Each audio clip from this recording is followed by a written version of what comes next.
Hello, how are you? I'm about to record the second portion of Orion's belts, but I wanted to give a quick ORBI report before I jump into that. So I think I'll have them as separate videos, um, but a lot's happened over the last week. Sorry I've been away. Well, not sorry. I've been doing a lot of really cool stuff, and yeah, there's a lot of good stuff going on in my life at the moment, despite not having work and being worried about the economy at large and all the nonsense that's going on inside the outside world. Hopefully you're having an easier go of it, whoever you are, stranger. But Orbi report. So last week Wednesday, I killed that player-owned station. Technically, I didn't kill it. It was a whole thing, though. So I wanted to test a thing. I wanted to see how long I could, how low I could go to actually produce content and wrangle a fight. So I sent a bait stabber with nothing but Mark 9 medium cannons and I think a medium micro warp drive just to move around, probably like a Mark 5, something I picked up. Bottom shelf, the cheapest you could get, to attack the hull timer for the player-owned station outside Turnback ITC.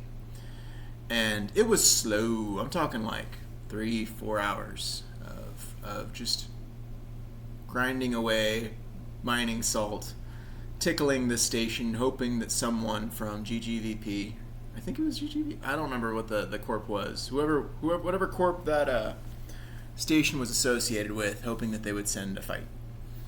And eventually they did. But it was a long time coming. I used the bait stabber, whittling away at them for kind of a slow burn. And while that was running in the background, hello, Kodama. Hold on. Cat tax. Come here, sweetheart.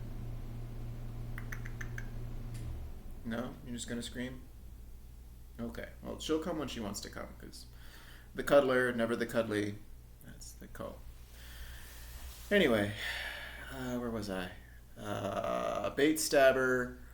While I had that running in the background, I was applying for jobs and listening to YouTube, basically just being lazy, trying to reach out and figure out what's going down next. I actually took notes on the play-by-play, so if you see me looking over, I'm sorry, I'm not trying to avoid eye contact with you, stranger. I'm just looking to make sure I've got my ducks in a row. So yeah, got about 3 or 4 hours of good work in while playing on the side. And this Marzio, it's a me, Marzio. Finally, another Marzio showed up. And it's a fight.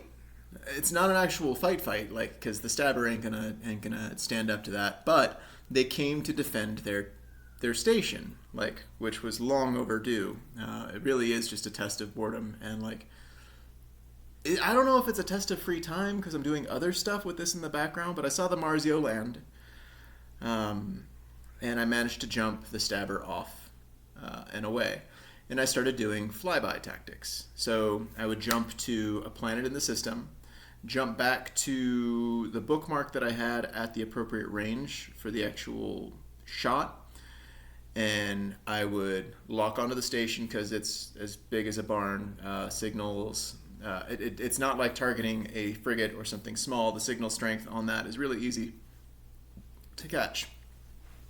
But I would fly in, jump in, lock onto that while the Marzio was trying to lock onto me, so it's a race against time. Meanwhile, I would align to my bug out point, my next planetary object, whether it was the sun or a body or turn back ITC, any of those things. I would pre-align, take the shot, jump. Jump in, pop, jump. And the Marzio didn't delete me. I don't know if it didn't get a shot off, but it got risky. I didn't like it, and I wasn't going to do enough damage. And I thought it was time to test some stealth bomber tactics. So I dusted off a Hound 3 that I've had lurking. Now, I play tested with the Hound 3 on one of the adjacent clusters. I think a Russian corp, one star system over from Turnback ITC. Peeled all their shields, harassed all their armor, got a fight out of them once, but it was boring. So I left them alone after I killed the first of their stations. Because I'm in it for the content. I'm in it for the fight and the risk and the actual, like, having a Marzio there guarding. That was the sweet spot. That's the point. Like, try and kill me. Because I don't need to kill them to have fun.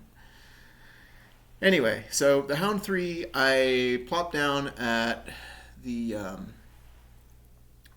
I know it was a far enough distance off, but switched into bomber mode and popped off some torpedoes for the station itself.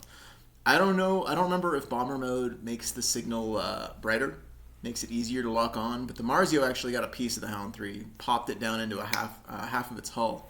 So that's through shields, through armor, into half hull, just off of the initial alpha. But the Hound didn't go down, which I'm stoked on that. I had kind of a scrappy bait Hound set up with only 2 high slots filled. Like, they have 3 total, but I only had 2 medium torps from the last time it got waxed, and I hadn't replaced those yet. So I bring the Hound 3 back to station once my timer's off, swap that out, and bring out the Hound 2, the Hound 1, just the regular baseline Hound. Because it just had the 2 medium torpedoes on it and the covert ops cloak, no prop mod, nothing else. Really bare bones. I don't even remember if I had fuel in it. I was just looking to see what would happen. Tried a couple drive-by rounds on that, if I remember right. Switched to the bait Hound.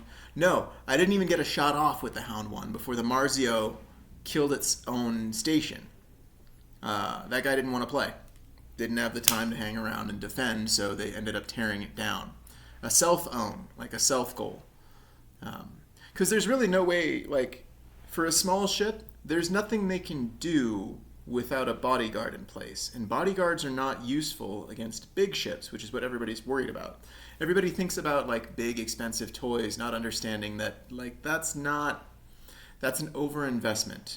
Remember, anything over, like, the kill, like, if an object has an enemy has 1,000 HP and you shoot with 2,000 damage, you've wasted 1,000 ISK equivalent input, whatever it costs to get that extra 1,000, which usually, like, with the top end for Alpha being around 600 DPS on a battlecruiser, depending. I'm sure there's higher and lower and whatever.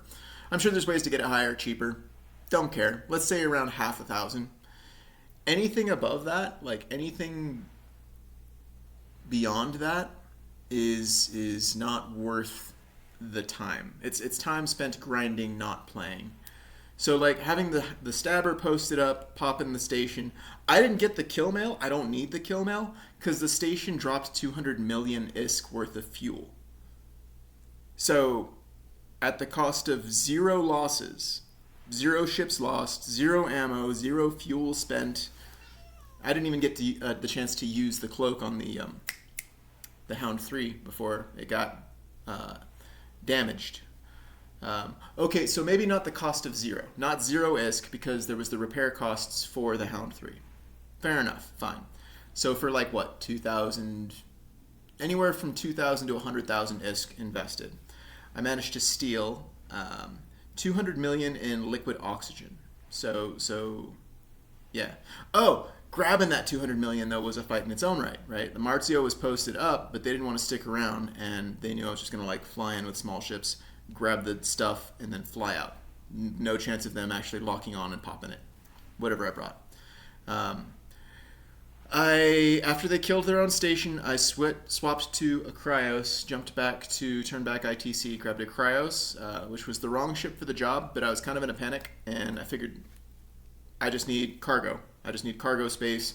Cryos is not the best for that. Top tier is actually the Mammoth, followed by the Terra. Cryos is third, but it's best for minerals. But I didn't know what I was grabbing from the station.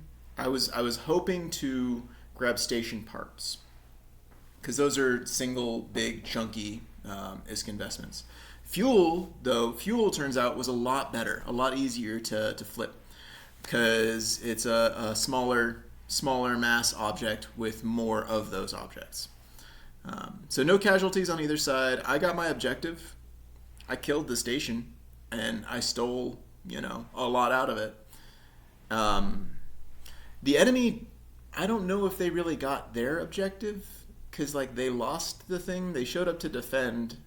Like they planted a flag and said, "Hey, we're here," but that was off of a stabber. That was a bait stabber. Like I could have used anything really, with higher DPS. I've got a tall war assault that in the future I want to experiment with, but it really depends on if I can get 2 days lined up free. So depending on like what kind of work I find in the future, or if I find like a routine writing time, like, because all you need is 2 days in a row to strip shield and armor, and like depending on the DPS you put out, it's either anywhere from a half hour to 4 hours, or however much you want to spend looking for fishing. Basically, I went fishing, got a bite, got a fight, not a full bite. I didn't lose anything, didn't lose the lure, didn't get a kill, but I did get 200 million ISK with 0 loss. Like all told, too, ISK per hour. I've still got to flip it. I've still got to sell the liquid oxygen, or just use it, because I talk about this in Orion's belts. Mid range is the sweet spot for efficiency for an investment. So liquid oxygen is on the lower end of that mid range. If I remember right, it's isotopes. It doesn't matter. I'll be hitting that section in the book later, reading that. But all because I had that bait stabber that stuck around. One of those ships that you can get like really early on. Like cruisers, yeah, it's a very basic baseline cruiser. Got the job done. So weapons applied with purpose of play that leads to action. Yeah, you don't need to. A lot of folks approach PvP with the intention to not really fight. They don't want to risk anything. And that fear of risk, that fear of loss leads to total loss. Like you don't actually find anything. I've had people come through and pop ventures that have nothing but Mark IIIs and civilian gear on them, and like they don't profit from that in any way. I get to see something pretty, a cool, badass ship. It's kind of funny to see that heavy of an investment in a nonsense target, because they're aimless, because they're just looking for that adrenaline rush, when they could take that same thing and almost certainly get a fight by attacking player-owned stations. So, like when I do get around to writing the next Eve Echoes book, if I do that, because I'm pretty stoked on how Dead Saint Songs is coming along. That's one of the things I'm going to focus on, is like you need objectives. It's important to rest and like not really have goals, but if you have invested, heavily into Omega, having a long-term objective, like, so planetary extraction, I'm gonna rant and ramble, but like that's the extent of the fight itself. I was playing for free even with an Omega account, just seeing what a stabber could get away with. The Hound 3 didn't really do anything. It was all free ships. I ended up swapping out the Cryos and grabbing a Mammoth for the second run. They dropped 2 capitals on the ITC, but by the time the caps got there, like there was no way for them to actually land, lock, and kill anything that I was stealing with. Had they popped a Mammoth, one of my Mammoths, 1, I build those, so I've got Mammoths to spare. 2, I have probe covert ops that I build as well, so I've got those to spare. All these trucks, basically star trucks, that I could use to haul out the loot that they gave me. They gifted me 200 million ISK in liquid oxygen just to deny me a kill mail. But it's not about the kill mail for me. It's about the money ball. It's about using free-to-play assets to invest in Plex. And like that's the funny thing too, is like over time I feel bad losing the Plex more, because as an Omega I don't play as much. I can make I can get good dopamine from just planetary extraction. Go pick up my fuel and now I've got toys to flip, things to sell, things to invest into different ships and different operations. Other than the PvP stuff, I've been running assets down the Savage Road. The Savage Road is what I've decided to call the road from Turnback ITC up to Dizzy's or down to Hexrex ITC. So there's Dizzy's Depths ITC, too far out away from civilized space. That one, it's stagnant. There isn't much going on out there. Like there's folks out there, but it's not like posting up between Meow and AOA. There's constantly people coming through, looking for fights, whether it's Rocks and Droids. Love those guys. They're like extremely active, and they're the main gatekeepers for the Savage Road. So it goes from there's 3 legs for the main pull down into civilized space. It goes from Turnback ITC to Ezreal's Warzone, where I pick on the cameras and harass stations. I'm not going to actually engage and pick like long-standing fights for those stations because they use destroyers. They're R2D2 is smarter than some of the other corporations that I've encountered out there. Dropping battleships, like, yeah, cool, you can win the fight against a battleship, but when it comes to something small and fast and skirmishy, like, it's too big and beefy. It's like what was that game? Not Titanfall, but going off on tangents. Turnback ITC, Ezreal Warzone, Hollow Hope, Hexrex, from Hexrex into the Ginger Coast, from the Ginger Coast over to the Freelands ITC and off to the races. Anything that hits Freelands ITC sells at a minor discount. I'm letting my sales peter out. I need to consolidate my assets and start doing more just milk runs, moving things around, getting those Terras to haul. I've got 2 posted up, 2 Terras, 1 active, 1 spare. The active can move 15 ventures at a stretch, while the spare can move 13. I've been slowly moving basically my entire stockpile. Anything that didn't sell over the last week from Turnback ITC, I'm going to bring it all the way home. So I've got most of the goods as far as Hollow Hope. From Hollow Hope, that's to Hexrex. But the most dangerous leg of that trip is from Ezreal Warzone to Hollow Hope. That little medium place. There's a Coercer Interdictor that's picked off a couple of my couriers. And I think there was a Hictor at one point, like a heavy interdictor that showed up and popped something like inconsequential. They haven't killed any of my loads yet, but considering they're all ventures, and what was it, 15 times, hello Kodama, hey sweetheart, hey, 15 times a fifth of a mil, so 3 mil loss plus the Terra, potentially. I'm not really risking anything too heavy.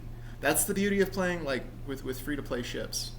Once I've got my more expensive assets, my Venture 3s and my Venture 2 shipments, plus my fleet of Stabbers, 10 Stabbers minus the 2 that I deployed for Turnback ITC, the 2 that I've been using to harass and test and see response times for those player-owned stations. Like, I think I've got a really good operation going. Really risk managed, risks mitigated. So that's the ORBI report for the last week. I've just been moving ships other than that big old fight with the Marzio, and like, GG, great job GGVP, thank you for coming. I know it was like 4 hours of me just poking and harassing. I'm sorry. I'm not really sorry. I'm glad that you showed up, but I would have gone all the way with the Stabber. It was about 20% hull left when the Marzio came through and probably shot it maybe 2 or 3 times or whatever stupid thing that they overkilled for. There's no kill like overkill, especially if you're killing your own friends. Ha! Terrible. But yeah, I'll call that a win for everybody involved. Like, they got content, even if it was probably not enjoyable for them. I really enjoyed it. Hopefully they had a good time too. Seeing, I want my enemies to realize that these tactics can be used by them. They don't need to go all in on the first hand at the table, right? Like, you don't need to bet it all on black and continuously escalate the bets. That strategy can work. You know, if you lose, you drop down to your safe point and then bounce back up. Like, there's ways to manage risk in a productive series sequential gamble. But oh yeah, there you go. But there's you don't need to. You can play Eve Echoes for free and get fights, even if you don't get, you know, the kill mail. Getting paid just to screw around by whales, like, you can farm the whales without killing them. Like, and they're free to go and do whatever it is that Marzios do. Meanwhile, I'm over here having a good time just building ships. Like, pushing that button that transmutes, you know, tritanium and pyrite, not Pyrox series. I talk about this later on in the book too, the different rocks and resources to look at for builds.